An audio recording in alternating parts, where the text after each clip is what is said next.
सध्याच्या काळात लोकांमध्ये माणुसकी राहिलेली नाही असं सहज बोलता बोलता बोललं जातं.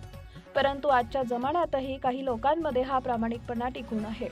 याचा प्रत्यय दीपक शेळके तरुणाच्या कृतीतून दिसून आलाय. तसा काळ बदललाय, आता कोण प्रामाणिक राहिले असा प्रश्न निर्माण होतो आणि असा सूर अनेक वेळा ऐकायला मिळतो.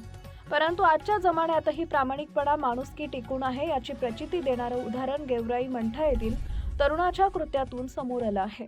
ग्राहक सेवा केंद्राच्या माध्यमातून दिनांक 3 रोजी तब्बल 19,000 रुपये दीपक शेळके यांच्या बँक खात्यामध्ये टाकायचे होते.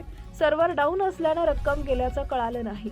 सीएसपी संचालक शिवाजी हताकडे यांनी रक्कम टाकली आणि परतही केली.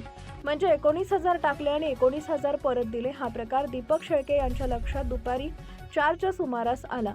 प्रामाणिकपणा दाखवत त्यांना तब्बल 19,000 रुपये परत केल्यानं दीपक शेळके यांच्या प्रामाणिकपणामुळे मंठा शहर गेवराई ग्रामस्थांमधून त्यांचं कौतुक केलं जात आहे.